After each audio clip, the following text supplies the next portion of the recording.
We all know that the internet hypothetically provides all of us with the opportunity for a vast audience of people to see what we're making. But is it working for you? Are you getting that vast audience of people to your Instagram or your website? I don't know about you, but sometimes for me, trying to keep up with the race of producing content is more than I can manage. In fact, Francesco and I recently had a heart-to-heart conversation on just how much I can actually pack into any given day. And we decided that instead of me committing to a rather aggressive posting schedule in an effort to grow our audience and launch a website, we would instead spend 2023 doubling down on in-person markets to sell our work. Yes, my friends, what I'm saying is that I'm sort of attempting to not worry about our Cara Terra Instagram as full-time self-employed makers? It's kind of shocking, right? I mean, it's so shocking I still feel a little bit weird saying it out loud publicly for all of you to hear. But the point of me sharing that is to remind you that there are a lot of different business models out there. And there are a lot of different ways to make this crazy dream of making a living from the things we make work. That is, after all, the entire reason I started this podcast, to get perspective on how other makers are actually making it work. And whether or not what we're seeing on Instagram over and over and over again is actually working, or if there's a different way. So today, we're going to dive into yet another possible business model that, well, frankly, kind of gets talked down upon a lot, it seems like. Today, we're talking all about partnering with galleries. Kind of a sibling to the times that I've touched upon the subject of wholesale in some people's minds, when they think about having to give up that painful percentage of any given sale. But what workload are you giving up with that percentage? What resources are you actually gaining? How much of your time might you get back if you weren't the only person promoting yourself? These are some of the questions that get discussed as Sarah Chenoweth Davis and I talk about her experience both as a maker herself, but also as someone who works for galleries. And we're going to dive into all of that after a quick word from our sponsor, Amico. Hello, I'm Jeff, Executive Vice President here at Amico Brent. Over 100 years ago, my grandfather founded Amico. Today, my brother and I carry on his legacy. Our team works diligently to bring you the best clays, glazes, equipment, and more for your studio and classroom. This week's episode is brought to you by Amico Brent. Please find your favorite Amico or Brent product at your local distributor today. Thank you for choosing Amico for all your clay and glaze needs. Now, on with the show. Welcome to the Maker's Playbook, the show where we talk all about what it's really like to make a living from the things you make. I'm your host, seasoned entrepreneur of 13 years, Rebecca Ickes-Cara. Hey, Sarah, welcome to the podcast. Hi, Rebecca. She begrudgingly says. Oh, no. I'm sorry. You're fine. I do mostly strong-arm people into doing this. Yeah. No, it's just so funny having not really spoken, but communicated for a while over the community and whatnot, too. I know, actually look at each other, actually, see each other. Me. Yes. Yeah.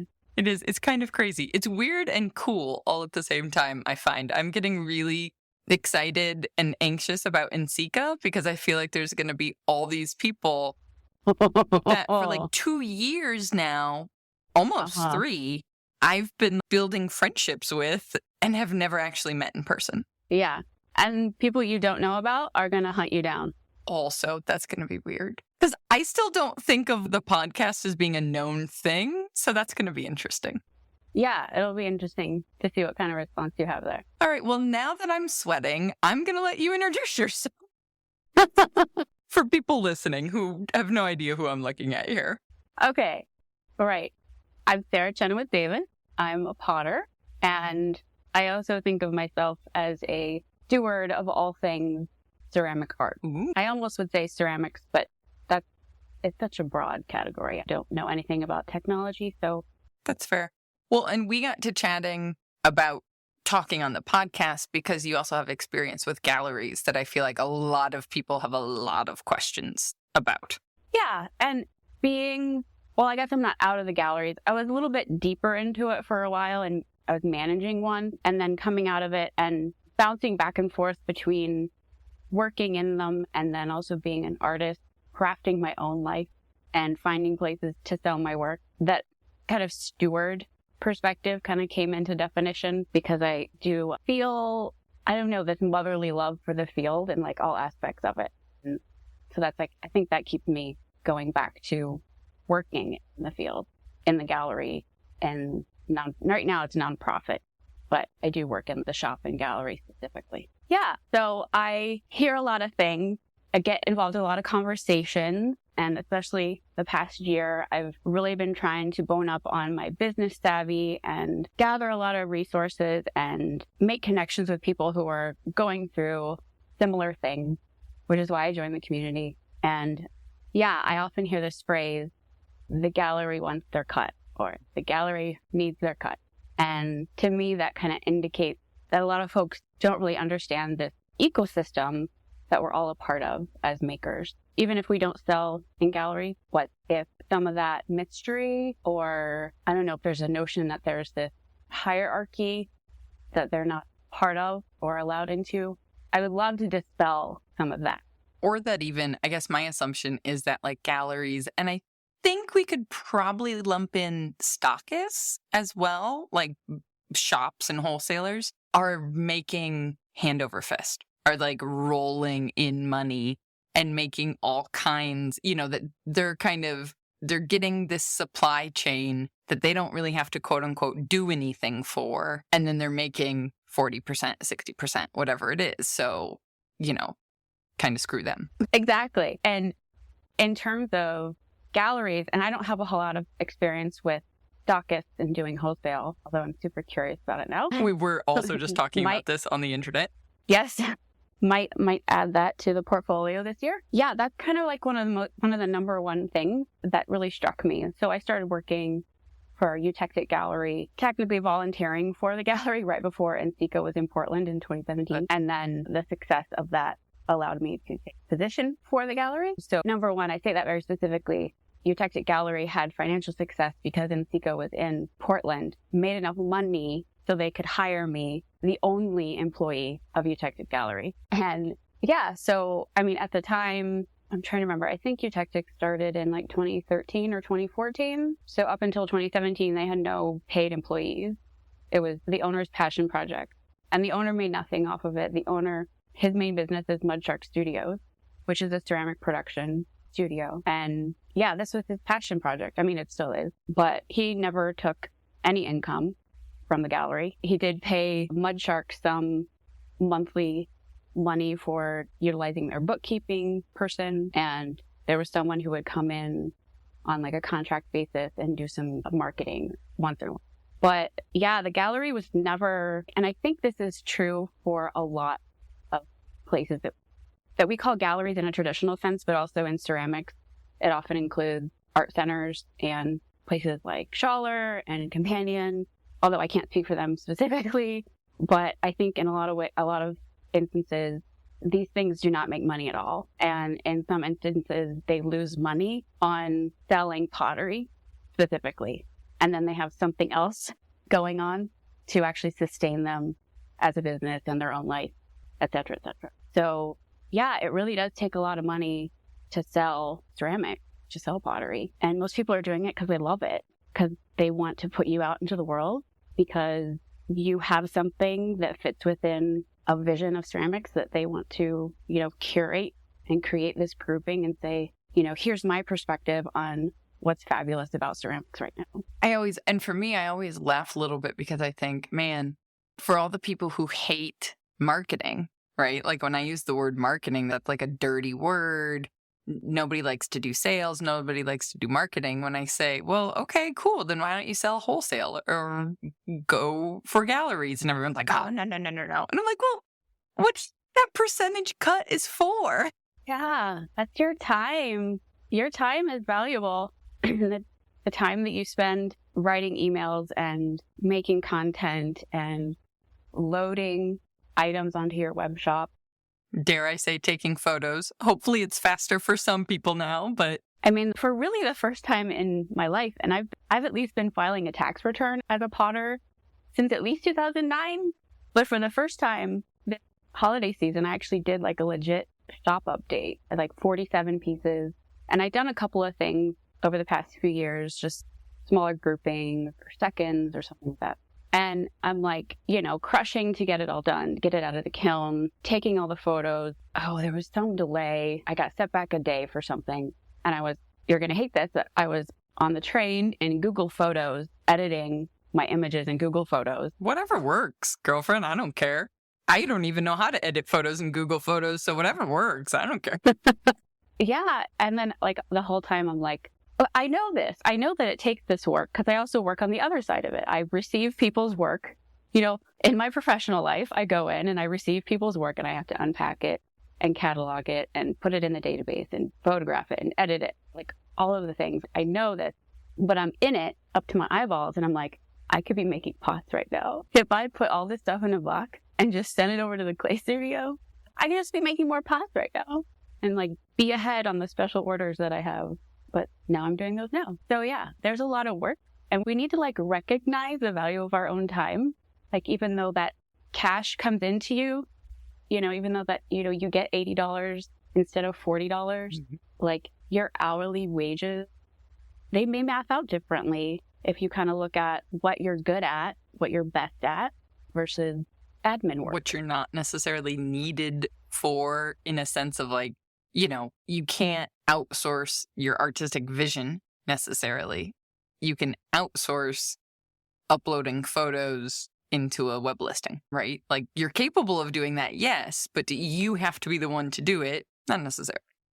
No. And then, yeah, so if there's an amount that goes with that, maybe you know someone locally who would love to get into your studio and get some experience working with an artist, but you probably have to pay them at least $15 an hour. And yeah, that frees you up. But I think in some instances, not in everything, if you do a little bit of that math, you'll see that 50% going to the gallery is legit. If the gallery's doing their job. Yes. Which actually is a great segue. And I feel like I want to ask a question. I also want you to tell everybody a little bit more about your, because you mentioned that you've been, at least according to the federal government, you've been filing as a ceramicist, which I like that distinction. I think more of us should start from this moment, I started my taxes this way. You can tell it's like early in the year when we're recording this because taxes are starting. What's on our mind? It's coming. It's like creeping around back here. So I do want to ask, I want to dig into that conversation around the right type of relationships, right? And finding the right relationship with a gallery and how do you figure out if it's a good partnership or not. But before we get to all that, let's give a little history lesson to everybody on just how you got here in the first place. However far back, okay. The day you were born, whatever. we won't do that. It'll be a while. I'll try to condense it. And I can ramble. So hopefully I will try not to ramble too much here. Rambling is totally acceptable. I'll start sort of college. My undergrad is in biology. So I did not even really consider doing art as the thing. I thought for a long time I wanted to be an architect, for years, from middle school through high school. And then I had a very specific meeting with a guidance counselor who totally intimidated me out of going for that. And so I was like, okay, well, I'm kind of good at biology. I get good grades in biology. And I'm really into environmentalism and saving the wildlife. And so I did that. But the whole time I was like, oh, and of course I'm going to get an art minor. Because that's what most people think who are studying biology. Well, that's the thing that I like to do. And yeah, so I did what I could. I went to a small school, so I didn't have access to a lot of things because I wasn't an art major. And then when I was a junior, I finally got back into the ceramic studio and had a couple really fantastic teachers who were super supportive in a way that, like, they didn't treat me like a bio major. They just treated me like an artist, and that kind of blew my mind. So I went, graduated, found myself kind of roaming around Atlanta after college, not really doing much of anything other than working at a bakery and then spending every other waking moment at a community ceramic studio. Fascinating. Yeah. So, I mean, yeah, there was this part of me that always knew that I really loved doing clay and was always trying to get my hands into it. And then I found myself about to fill out an application to get a master's degree in conservation biology. And I was like, you're spending all of your time and energy in the studio. What does that tell you, girl? And I had another really great, fantastic teacher there, Polly Sherrill. She's a full-time potter, has been for, I think, a few decades at least now. I mean, she still is. This was 20 years ago. And she was amazing. She was just like, fucking get it, girl. Like, you're doing great. She gave me my first selling opportunity in her own studio. She has a holiday sale in her studio, and she invited me, and she always invites like 2 or 3 artists. And so I had to like make a name for myself. Like, it was the first time I started taking myself seriously in that professional way. And then somewhere around that same time, maybe it was a few months later. So at this time, my family, my parents mainly, are in Oregon, and my dad was always like my biggest fan. He's a carpenter. He's total craftsman. We really connect on that level. And we're talking on the phone one day, and he's like, hey, we could turn the carport into a ceramic studio if you want. And so I go to Polly, and I'm like, Polly, what do I do? Like, if I move it back in with my parents, I can have a ceramic studio, or I stay here. And I really wasn't digging on Atlanta itself. It just wasn't my vibe. But they had this resident artist opportunity at the art center, which would have been like the option. So all of this kind of coalesces. And I kind of realized in that moment that I need to at least make a promise to myself that I'm always going to have access to clay. Like, in terms of no matter what life throws at me, I'm going to make sure that I can at least make in my dining room. And so I decided to move. I decided to move back home. And I decided that instead of getting a master's in conservation biology, I really want to go to art school. And I already have a bachelor's degree, and they don't give you financial aid for a second bachelor's degree. So I guess that means I have to get a master's. Okay, now I have lots of questions because I've wondered if you could apply for a master's program without... Keep going. I'm going to have questions. Yeah. I mean, I think I know your question, and the answer is... I'm like, how many skills do I really need? Yeah. Oh, and that whole world is, I mean, it's so different than it was at this time. But yeah, so basically I moved back to Oregon, back into my parents' house, and decide I'm going to go to grad school. Before I left Atlanta, I went to the manager of the program, Glenn Dare, who's actually a really fabulous potter too. And I asked him, I can't remember exactly what the question was. It was some variation on if he would write a recommendation for me for grad school. And I could just see in his body language, he got really uncomfortable, and it was really awkward for him. And his answer was basically something to the tune of, well, I can speak of you as like in reference to your like studio tech skills, because I was volunteering for the studio and like loading kilns and mixing glazes. But basically what he was telling me without saying it in so many words is that my work sucks. Like, it's not up to grade to get into grad school. He really was being gentle about it. I was not offended. He just said that a little too harshly. He didn't really mean that my work sucked. It was just very beginner. He was just worried for you, maybe? Yeah. Okay. Yeah. He was worried that if I applied to grad school next year, that I would waste a lot of time. But I understood what he was saying. And then, I don't know how long it took me to figure this part out. But then I figured out at some point, well, at least my perspective of getting into grad school for art was like, okay, if you want to get a master's degree, You actually have to already be a master at what you do. They don't teach you how to do the stuff in grad school. You have to already know how to do the stuff. This has also kind of been my assumption, or at least have like a bachelor's in the same field to be allowed in. Yeah. Reality, it's not quite that. But I basically, from that point on, kind of embarked on this. It took me 10 years figuring out how to get into grad school, like what I needed to do. Yeah. Moved back to Oregon. We turned the carport into a studio, like no running water. But I eventually got an electric kiln. My dad and I built this ridiculous top hat, like counterweight raku kiln. Like the kind that like lift up over the top and then you lower it back down. Yeah. Yeah, the whole kiln is like the lid. So we built it out of an old barrel, a 55-gallon drum. And I was like, yeah, I'm just going to bisque and cone 6 in this too. So I had this like little tiny raku burner and 2 propane tanks to couple together. So that's how you learn about firing. And also that's how maybe you learn fire safety? I don't know. And fire safety. And that when propane tanks get really low, they freeze over. And I was like running into the house, getting buckets of hot tap water and pouring them over the propane tanks, trying to keep the fire burning, trying to keep the burner burning. Like, I'm going to get code 6. I'm going to get code 6. So, of course, that was a mess. That's fantastic. And also, it means it's cold enough for it to freeze. And so you're like taking water and pouring it over. Like, oh, yeah. So it's making ice on the ground. I'm freezing. There's water everywhere. And then the pots come out all sintered. But like I said, learning experience. Exactly. Yeah. I always think some of those are kind of required. Like I feel bad in a certain way for people that don't. Like, I think a lot of us think we want the easy way if we had access to all the resources and all of the new kilns and all of the things. But like, I don't know. If you did also kind of have to figure it out as you go along, you miss so many things that you probably know now should something happen. Should you be in a situation where, I mean, I hope you're not in that exact same situation, but you know.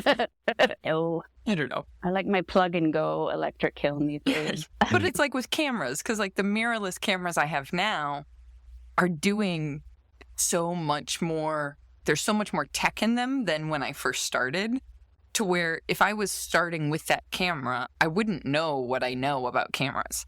Like I would, like I'd be able to get relatively decent photos without actually knowing what I was doing. Yeah. There's one of the schools, to get to the grad school thing, because my degree is a little funny. One of the schools that I went to grad school at, the Oregon College of Art and Craft, I think when I was a grad student, wrote and successfully got a grant to purchase a blow. Do you know about the blow kiln? Oh, yeah. Just basically like the fancy pants, computerized gas. Mother of all kilns. Yeah, mother of all kilns. And some people within the school were, well, why would you get a blow for a school? Because you want the students to learn how to fire the kiln. Because if you just put it in the blow, they don't. But they had a bunch of other kilns. It wasn't actually a problem, but it gave them the ability to do larger things and, you know, for the grad students to do other things. But I digress. So I'm in Oregon, and then basically, over the course of 10 years, like I'm there, and they live out in the woods. I didn't really know anybody. Like I didn't grow up there, so I didn't have a network or anything. Mm-hmm. And I was working like part-time to full-time-ish kind of jobs. But then, I just kind of got lonely. And I also didn't really, like I kind of knew what I was doing, but I needed more of a guidance and community in terms of figuring out how to make better work and just trying to figure out what my work was. My voice, that whole thing. So I started taking more classes. And then it also, eventually I was like, okay, if I'm going to get into grad school after doing my research, I realized that even though my degree is in biology, I still can get into grad school, but I should probably take a bunch of undergraduate credit in some of the art basics so that I can demonstrate that foundation that I've like successfully studied and done something with the foundational concepts, techniques of art.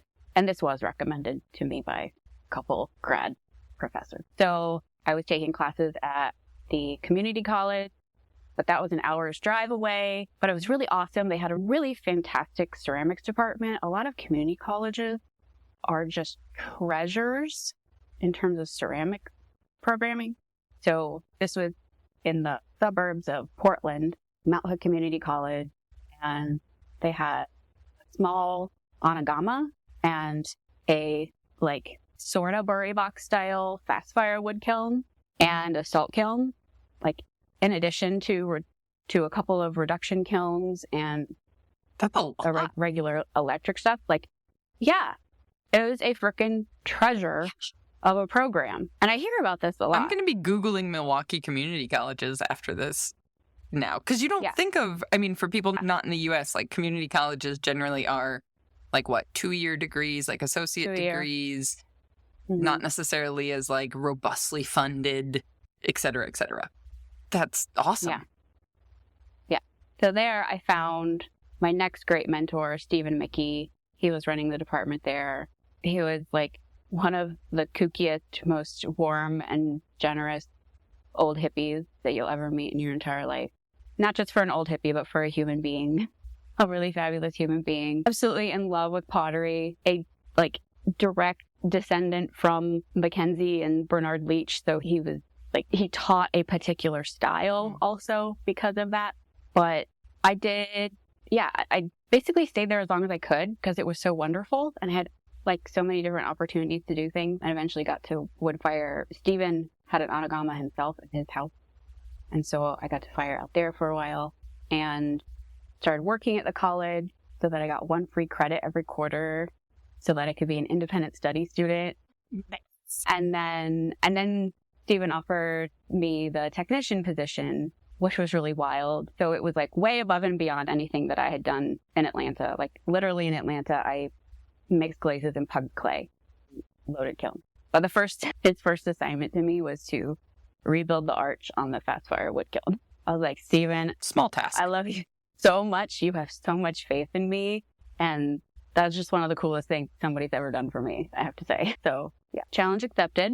It took us several more months than originally planned, but as is true with all things in ceramics, I am discovering. Yeah. And then, I don't know, I feel like I could tell a zillion different stories, but it just so many wonderful different experiences, like at the college and as a tech, and experiences with the Clay Guild in Portland, the Oregon Potters Association. And then I finally got to a point in my life where it was like, oh, this is the year. This is the year for me to apply to grad school. Like I had maybe 2 years before that. So like somewhere around 2010, things for me and for my work really started to gel. And by 2011, I was like, okay, I think I have like a really cool portfolio of work that I could submit. So I ended up enrolling at actually a local program. I thought I was going to run away to some middle of the country university, but they didn't want me. I know all sorts of things go into how they pick grad students, so not in person. But I was actually still really excited about what I did end up doing. And so locally, there were 2 larger art schools, the Pacific Northwest College of Art, which has its roots in the Portland Art Museum. So it used to be the Portland Art Museum School. And then the Oregon College of Art and Craft, which was founded and created like as a craft school, early 20th century heritage and value. So the master's degree that I did was a collaboration between those 2 schools, and it was called the MFA. So it was a Master of Fine Art in Applied Craft and Design. And basically they took all the resources from those 2 schools, one which was a little more like artsy contemporary and one which is very craft based, and wrapped it all up with like design thinking and basically trying to do all the things at the same time, art, craft, and design. Which sounds ideal, but also then when you said trying to do everything all at one time, sounds tricky. Yeah. Well, I mean, I think the trickiest part is creating a new curriculum, like a brand new, especially graduate level curriculum, and then just making it all work. So I entered in 2012 and graduated in 2014. I was in the 4th class of this program. So it was finding itself So that was one thing that I knew going in. It was like, okay, this is going to be scrappy. This is going to be awkward because this is a new program. And I know from talking to people, like, still trying to find its footing. It was all the things. It was everything positive, everything negative. Like, I think maybe grad school is like, in general, I don't know. I'm only going to do it once. I get that vibe from many people. Yeah. But during grad school, I had an internship at the Museum of Contemporary Craft as like a curatorial intern leading up to and during this huge exhibition that they did called Object Focus, the Bowl. And it was like all museum encompassing focus on just the bowl as an object in humanity. So it wasn't just one material. And I assume all this stuff still exists online. There was so much wonderful programming associated with it. And I got to get inside the museum and see how these things were put together. I got to help put together programming.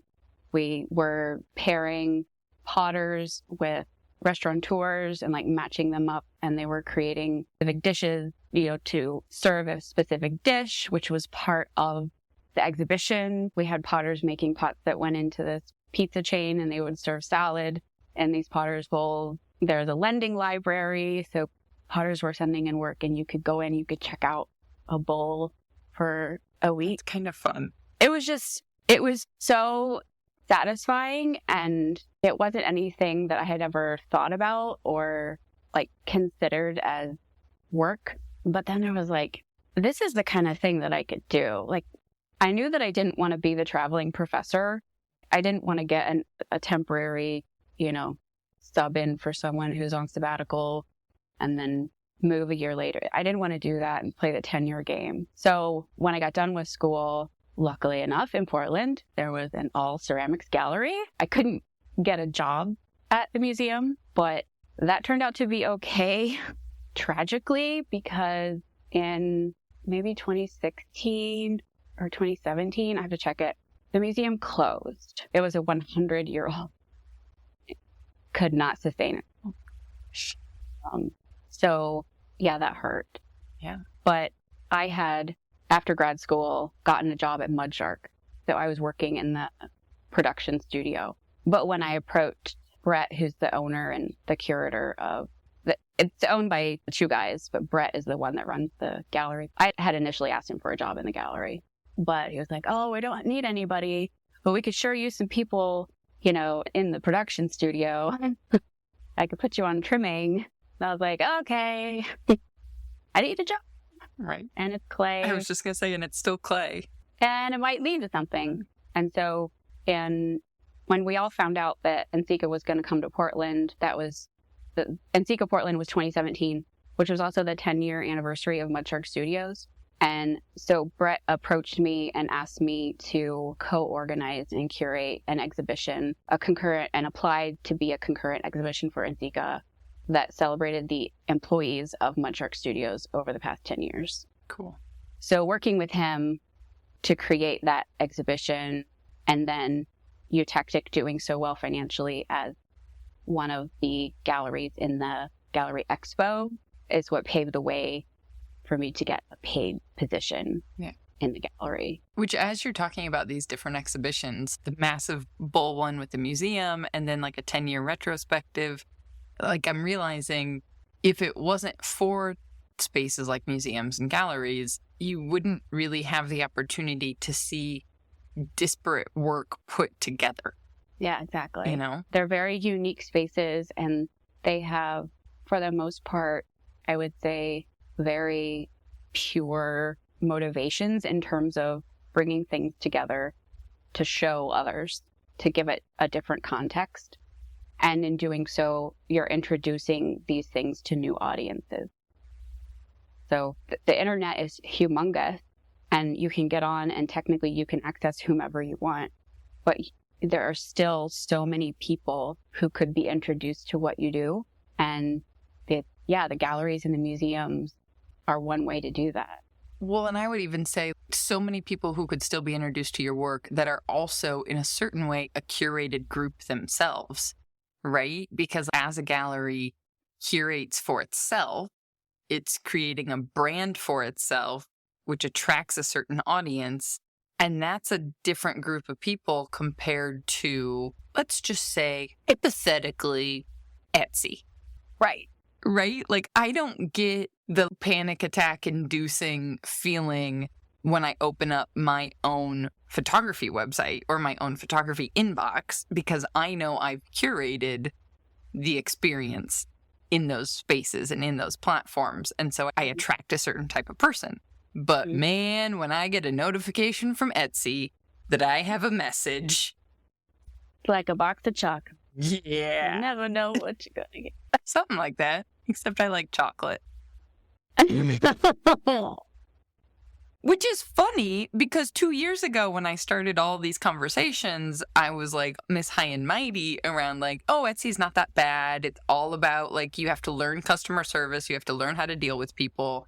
And now like post holiday season, I'm kind of just like, Right? Yeah.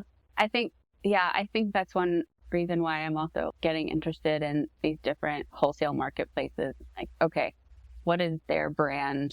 Who are they attracting?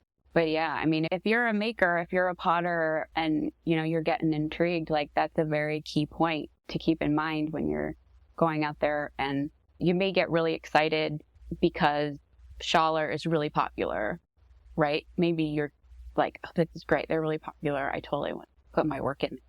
But Schaller has a pretty unique aesthetic. They have a point of view. And so you need to look at what they're doing and then look at your work and be like, do they blend? Do they fit together? Or is it jarring? Like if you're doing like neon splotchy figurines, you know, figure sculpture, like desktop fun. I don't know. I'm making this up. But Schaller's not going to be interested in that. Schaller loves like earthy wood fire, throne, like, yeah, muted colors.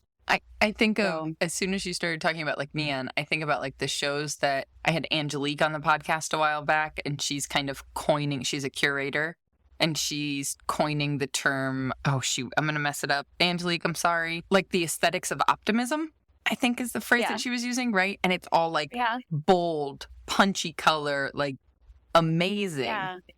And so a wood fire pot wouldn't go, you know, like that's like I put those two next to each other. Neither is right or wrong. Neither is good or bad. Yeah. They're just different. Yeah. And it's entirely possible that a person who collects ceramics is actually interested in both those things, but they're not going to go to Schaller for both of them.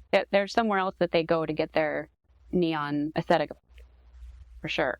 And so that streamlines the process for everybody. So what have you learned being on both sides of the table, for lack of a better phrase, about kind of how that relationship with galleries works for makers, or how it doesn't work? I don't know. You take it. I know literally nothing because we've never... Yeah. I only know from what I hear and what I presume. So... I mean, it's kind of like any other relationship where you're both in it together, and the success of it relies a lot upon communication, and that includes listening as well as telling. So both speaking for what you need, but also listening to what the other party needs and trying to find what works for you both. Artists are really funny. Like working with artists is really, really funny. And I say this because I am one and I recognize myself.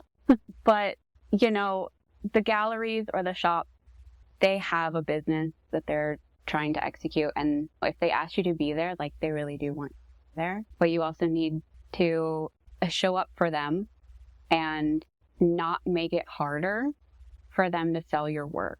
So my one piece of advice, and this is just like constantly on our mind. Right now I work at the Clay Studio in Philadelphia in the shop, in the gallery. And so we're constantly taking in new work, both for, not so much for the shows, the curator handles most of that, but definitely for the shop. And, you know, Rebecca Graves said something, a piece of advice that she got, a coach who said, you're making it really hard for me to take your money. And so artists, if you make it hard for people to sell your work, number one, it's not going to sell. And number two, they might not ask for more of it, because getting back to kind of the top of the conversation, it does cost a lot of money to do this. And basically because it takes a lot of manpower, a lot of people power. And the more people power it takes, the less they're actually making. I don't think I'm out of bounds to say, like, most of these places, including my current employer, probably is losing money on these sales. So, we try to do what we can internally to create systems to make things more efficient. But we really love it when artists fill out the spreadsheet that we send them with all the information so we can cut and paste it into our database and then take the picture and then we put it out and then our social media person can put it out. And we try to make it easy for you, giving lead times and trying to be communicative in terms of forthcoming opportunities. I will say, as a maker, I'm also one to reach out. I was just thinking about this today, reaching out Northern Clay Center.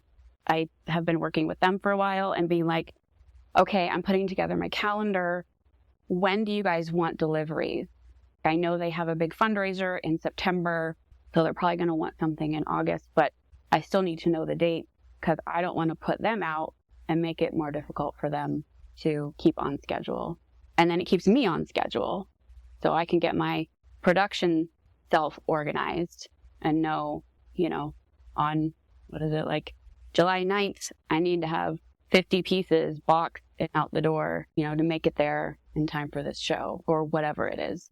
Really? Is there then flipping, since you just mentioned on your side as a maker, is there some things that you feel like are either red flags or I don't know what color flag to use when it's not red?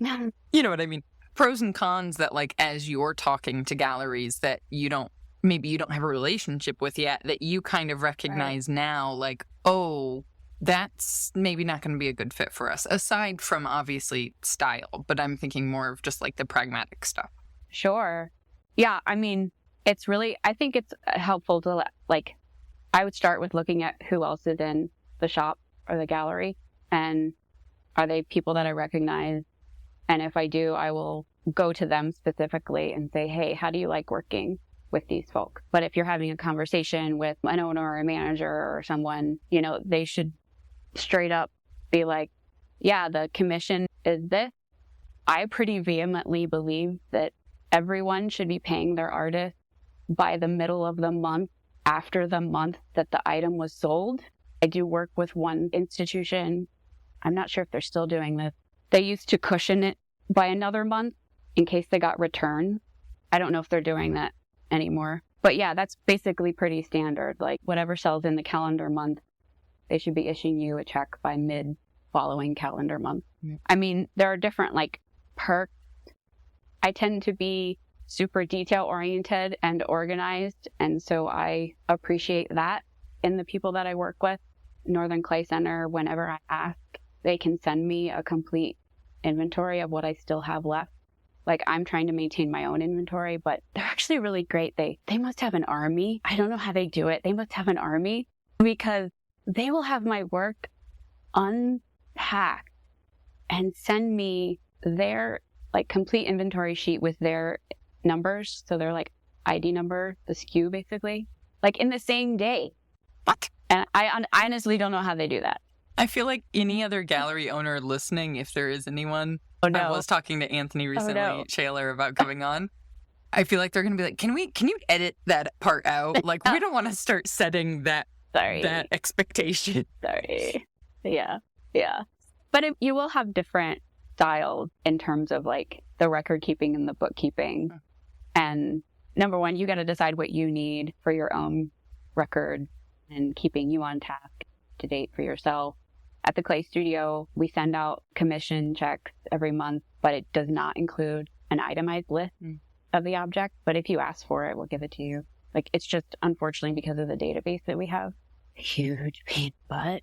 But yeah, if people are wishy-washy about when you're going to get paid, that's a huge red flag. And then I think you can tell a lot from how they maintain their presence in the world, in terms of the upkeep of the shop, how fast, if you're able to go in there and see how fast stuff turns over, how fast they restyle store, just I think that shows that they're attentive to the ebb and flow of the work.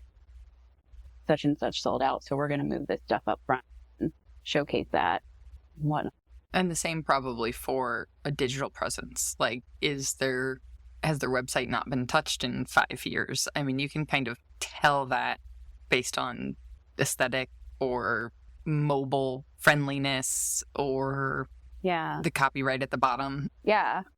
And I think most places are pretty excited to talk about their sales in some fashion or another, like whether it's putting the sold sticker on the item, you know, so that when you go to the website, you see which things are sold, you know. So I think more or less it should be pretty simple to see from an anecdotal standpoint how good sales are to get an idea of, that place's particular just volume.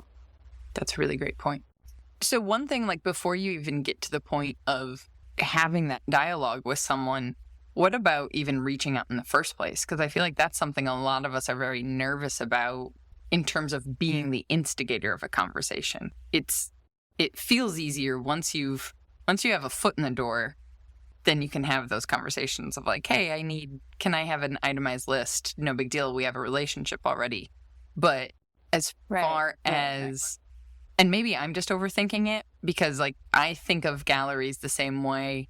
I'm drawing a metaphor between my experience with wedding planners and like assuming that's kind of the hierarchy. And the people who are getting pitched to all the time can get tired of being pitched to, right? And so you kind of want to approach it, I don't know, delicately to not be annoying, but at the same time, you do also have to be a squeaky wheel. I don't know. Yeah, no, you're totally on point there because we both love to see new work. Like, we love to know what's going on. Like, everybody has their own Instagram feed and that sort of thing, but it doesn't cover the gamut. Like, there's so much going on out there that we don't know about.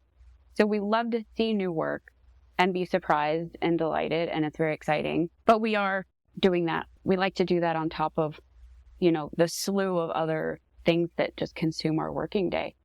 So it like, in essence, just being cognizant of people's time and kind of condensing and providing people with a package. Like if you're doing a cold call, which I use that term metaphorically, don't just email and say, are you accepting new work? Send an email with an introduction, with a short little blurb about who you are, with images and example images and prices and your contact information. And feel free to say, I hope you enjoy looking at my work. I'll reach out in 2 weeks if I don't hear from you or something. Like, it could be that the place has its own process. Like, some people have very specific times of year that they go through and have a jurying process and that kind of a thing. But a lot of places, it's just sort of rolling. And that could be your first question in that email, is just to figure out, but still providing enough information that the folks on the other side can look at it and respond and get excited. And then if it's something that excites them, they're going to want to be able to contact you. But if you just email and say, I'm a potter that just moved to the area and I'm looking for places that might want to carry my work, are you accepting new artists? And I don't add a picture, I don't do anything else. That means the person on the other end of the line has to take the time to Google you, to go to Instagram. They have to put in all this work, if they even have that motivation, because they may not even have that time and the email never gets answered. It's no, because... Or it's just no, because, yeah. Even though it might not have been a no. It might technically have been a no, but they see your work and go, well, this actually is, fits a slot we were looking for. So even though we typically take people next month or last month, maybe let me talk to somebody. Yeah, exactly. Because stuff happens all the time too. Like, I don't know, in our world right now, somebody gets sick or somebody has a massive killing catastrophe and all of a sudden there's a blank wall that doesn't have any stuff on it. And, we're technically having a featured artist show. So, I mean, that's getting lucky, I guess, if you happen to fall into someone's inbox at the right time. People start trolling. That's maybe a little too lucky. I was just going to say, I feel like if somebody really wanted to deep dive on this, they start trolling Instagram for like kiln catastrophes, like whatever hashtag that's like, I don't know, exploded kiln, or I don't know what the hashtag is. I have no idea. But like you can start following the hashtag, and then when you see like, oh, so and so's work who has a similar aesthetic as yours, who you know is in this gallery. Oh, that sounds like too much work, though. Just when you have a batch of work that you love, take the pictures and send it to the people that you admire and that you would like to be in community with, you know, because that's another part of it. Like, you know, you don't have to be friends with the people in the gallery or the people that own it. But man, clay is just such a friendly place to be. And, you know, when we bring people in, we love to see them succeed. We freaking love selling out on their work and sending them a big old check. And, you know, we end up, you know, keeping tabs on people, and it can become a little bit more than that. It can become really lovely, more than just that transactional, like supplier, retailer relationship. And I think that's like a lot of either the perception or a lot of people's experience when they're talking about both galleries and wholesalers of like this very transactional relationship, which is interesting because the first time I ever did wholesale was via a friend who owned a shop. And I was like, yeah, I want you to have products that you can sell and you can make this happen. And cool, great. Now I have, you know, this kind of continuous source of like a little stable mini income. Yeah. Yeah. It's all one ecosystem. I've been really like riffing on that a lot lately, like thinking about all the different ways to make clay and how everybody is kind of all just living in this big dense forest together. And, you know, this metaphor makes so much more sense now that I know that you're a biology major. You didn't even realize that. You didn't even realize. Yeah. I mean, I know that I default to that sort of thing a lot. I love it. Well, what does life look like for you now, just kind of bring it full circle as far as the balance of your time, both in working for galleries, but also maybe like how that informs what you make and where you sell? Because I can hear the question that somebody who is particularly paying attention is going to realize. You said you started filing taxes as a potter in 2009 and did your first full shop update this past Christmas cycle, like holiday cycle, which is, you know, a few years. Yeah, I was doing like the show sort of thing. So there were a couple of annual things in Portland that I would do all the time. And I've been doing, when I lived with my parents, I started doing a spring sale at their house. And I've done that almost every single year since then. I think it's 15 plus years now. So I've done a bunch of in-person things and like in-studio things. In the spring of 21, we moved from Portland to New Jersey, just outside of Philadelphia. So that's where I am now, just across the river from Philly. And it was in large part like a livability move. Like we had been wanting to leave Portland for a long time, and we're kind of itching to be on the East Coast and to have a change of culture and to have a different environment for a lot of different reasons. But livability, like financially, Portland is pricey. And I was renting a studio. And I mean, if we were to buy a place, whether or not I could have a home studio there, if we were to even buy a place, both of us would be slaves to full-time job just to make it all meet up. Like we couldn't see any time for like travel or, you know, it just looked really hard. So we ended up moving out here, and we live in this really remarkable, kooky neighborhood that is this vestige of early 20th century affordable living programs and the security of this. So not only is it affordable, but we also can't really be kicked out unless we start selling drugs out of the house or something. Yeah. Yeah. So we have incredible financial security right now. It's a huge, huge gift. And so I'm working part-time in the shop and gallery at the Clay Studio, which I love.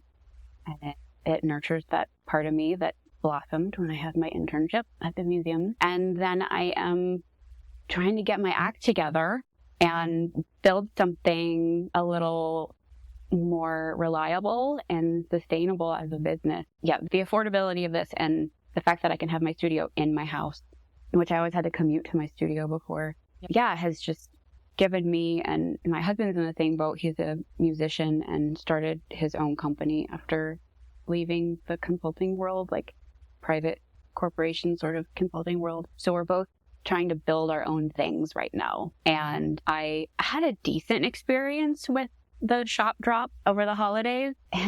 But then on top of that, I also was having a conversation with someone who came into the clay studio, and they own a store in Philly, and they were looking at the wall. There's this giant mug wall, and she was looking at it very intently. And I'm like, if there's something up high, I can get it for you. She said, no, I'm just looking at all the artists who I asked to do wholesale with me who rejected me. And she's like, because it's commission, right? Like, you guys take 50%. And I said, yeah. And that plus the shop drop, I was just like, this wholesale thing, there's got to be something there. Like, I feel like there's got to be something there. So I'm super curious. I've been going down a rabbit hole. I was dreaming about merchandising and like tags, like how I would put a tag on my mugs. How you would skew your inventory? How I would skew my inventory. So I do intend on trying to find at least a couple of event, like in-person things. I'm not the one that's going to go pack up the car every weekend and go to a different show, but I do want to become more a part of this community. You know, this is my new home. And so I want to be a part of the cultural community out here. How long ago did you guys move? We moved in May of 21. Okay. We're like on very similar timelines as far as our moving. Actually, literally, like same month that we got our house in Milwaukee. Which this is starting to be funny because I have a really hard time finding people to have these conversations with, to interview on the podcast, who are, if they are in a partnership, if they have whatever support, that other person typically is traditionally employed. And it is really hard to find two people making a life together who are both. Because it's really hard. So I'm laughing at how, like, just even the timeline is the same in terms of, like, move from an expensive place to a slightly lower cost of living in the exact same month in the exact same year. Yeah. I think COVID is legit, part of the equation. Yeah. I don't know. It is still a bit of a coincidence. We also put a great deal of work into this house, which I know you continue to have projects, as do we, although we just kind of got to a point where, like, we were exhausted. Good. Oh, yeah. And had to move on to actual life. Like, you actually have to still work to do those house projects, as it turns out. Exactly. To fund the house projects, I mean, yeah. We're running out of money to do all this. I think it's time to get a job. Yeah. Totally. I'm going to make pots. I need to buy clay. If I'm going to buy clay, I need some more money. Exactly. Damn it. Yeah. It takes a long time to reestablish yourself. Like, we moved a few times as a kid, when I was a kid, but we were in Portland. We were like stuck in this one apartment, just the whole affordability thing for 10 years. Yeah. And I was out there for basically 20. And it had taken a long time just to like get a routine going, like our household routine. Like we sort of have one now, but Totally. That makes me feel better about my total lack. I've been thinking on that a lot lately of like, man, I mean, part of the reason we moved too was to slow down. And I used to have like a routine that was so dialed in because I had to, right? That's how you make a living in a place like Chicago, at least my experience of it. But also that's like the energy of the city, right? It's like hustle and bustle and go. Mm-hmm. So part of the point was to move and like be able to slow down, la dolce vita and all of that. But like at the same time, I've kind of blown up my whole routine and system. And I know that I like function well in a repetitive cycle. Yeah. Well, I mean, I kind of feel like everybody needs at least something that is repetitive. I don't know. I do love spontaneity in a lot of ways, but just in order to be like prepared to meet the day, like something's gotta be regular. And yeah, like last year I was teaching, so I was coming home at 10 and we hadn't had dinner because I had left early for teaching. And then on top of that, for a quarter, my husband had been teaching, I'm not sure if he's going to do it this year, a class for Portland State University. And it was a night class. And so we are here on the East Coast and he was logging in at 9:00 at night for a 3-hour class. Oh. And just trying to maintain healthy, like, rhythm was really hard. So, like, we're getting a lot better at that. I took a break from teaching, but we finally got to a point where I got back into it and we'll see what happens this spring. But yeah, I've learned a lot about myself, our partnership, just living life, things that we need. And, slowing down, like, I don't know, one of the things I'm like now constantly looking for ways to like totally maximize my time, maximize the things that I'm super good at, and find ways to have other people do the stuff that I'm not good at. And I know that for a lot of it, like, I can't yet afford to pay people to do that, but that's sort of the trajectory I'm on, so that, like, if he has a project in North Carolina, like, I could run away for a couple of days and go with him, because we actually have fun working on his work. So, as long as it's the right project. If there's a beach involved, that's a bonus. Yeah. I'm into that. Oh my gosh. Yeah. That's amazing. Well, is there anything that you feel like we haven't touched upon that you wish people knew, whether that be as a maker who has partnerships with galleries or as a person who works in galleries, that, whichever way, or life, I don't know. This just occurred to me, and it's not like a huge point, but like, if you are looking for new ways to expand your audience or settle in to a new area, or even if you've been around for a long time and got this thing you're really excited about, getting a commission or consignment relationship with someone. And I would recommend, like, if you're doing consignment, that it is someplace that has a reputation, like you can ask around and that reputation is validated by others, whether it's a small shop or an art center, like the clay studio. It's actually a low risk way to get your work in front of other people. And if it doesn't work out, it's fine. Like, typically the shop or the gallery will want to keep your work for 3 to 6 months. And if it doesn't sell, if you're dissatisfied, and there will be a clause, there should be a contract. Oh, get a consignment agreement. Get a consignment agreement and read it and understand it. But you can just take your work back. And there's typically no hard feelings, because everybody wants what's best for each other. If your work isn't selling, if you put it on your website, you can sell it, or, take it to another shop, take it to another consignment. It's low risk is my point. Yep. In terms of, other than like the initial production of the work. I see it almost as, I think a lot of, and you hear me harp on this all the time in the community, but like so many of the questions and the conversations people have online make everything out to be like a binary thing, which, using the word binary, I mean, there's a lot of subjects everybody makes out to be binary. That's a different conversation. Yeah. But from like a business model standpoint, or any of the situations where people are like, should I do this or that? What's the best way to do this? What's the good thing for that? When really it can be a mixture of kind of all of them, right? I think most full-time potters I've talked to, at least, have a couple relationships on consignment selling, also sell on their own website, maybe also do a couple of markets. And like, you don't want to get it to be so many outlets that it's overwhelming to just manage and know where you're going and what you're doing. But there's something to be said for not having all your eggs in one basket. Or also, even, I guess I think of like the gallery relationships for people who do start to then have their own audience, is kind of a like brand recognition thing, right? Like, people need to see your work or your name or your brand, whatever it is, like however many times. It used to be 6 times. I think it's increased now because like our information overwhelm with the internet and social media. But like, there used to be this adage everybody always talked about with like Coca-Cola. Like, you see the Coca-Cola brand like 6 times in a grocery store or something.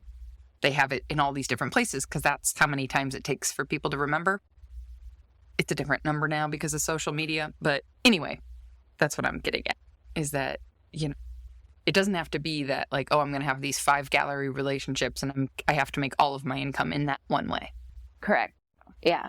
And it's not necessarily sustainable, or it becomes more risky if you don't have at least a little diversification.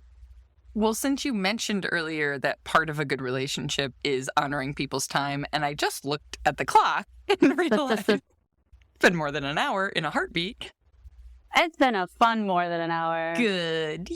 It is so funny how much we have communicated in the past, I don't know, let's call it 6 months even, and not actually, looked at each other. If I go to NCECA, I'm trying to figure out if I can make it. If I go to NCECA and see you, I might lose my, it just might make my head explode. Let's do it. So Let's do it. See you in the flag. We booked our hotel. It's official. We're going to be Cool. there. There's also, I don't think I'm saying this too early. Ben Carter, I apologize if I am. We're doing a live podcast taping. I thought you were. So that's happening. Yeah. It's, last I was told, it's happening on Thursday at 1 p.m., I think. I'm doing this off of memory. I don't know what room yet. I already checked the NCECA website a few days ago. It's not up there yet, so don't come at me. I don't know. There'll be more info. Yeah. You got to give those folks some time. There's a whole lot of volunteers behind that organization.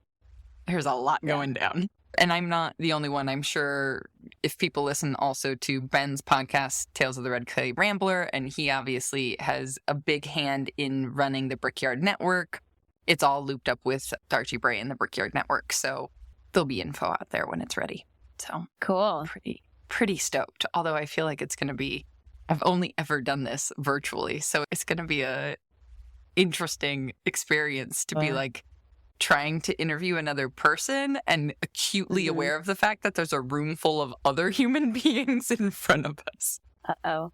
We'll see. We'll find out if you have stage fright. I feel like I've been in enough situations to know I don't have stage fright. I just don't want to get distracted, right? Because I feel like it takes a lot. It's when you're truly listening to a person, that takes a different level of energy than what we typically do when we're just talking to a human being, right? That's true. It's a lot of work to be on your side. I know between the interviewer and the interviewee, the interviewer is doing a lot more work. I don't know. Well, so thank you.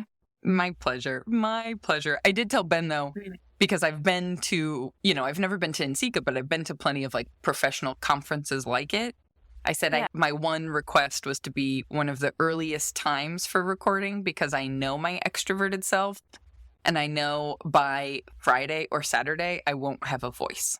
Because also you're in a convention center, so it's all the recycled air in the hotel. You're not drinking enough water. You're staying up too late. Oh, it's going to drink so much of the other stuff. Also, so it's going to be, Francesco and I particularly chose a hotel that was walking distance, even though it was a little bit more expensive, because I knew I would be the one who would have FOMO and want to stay at all the things. And he would get to a point of being I'm going to go lie down. Yeah, totally smart. All right. Thank you. Well, wait, hold on. Before we officially wrap up, where should we send people on the internet to find you and what you're doing or wherever you want to go?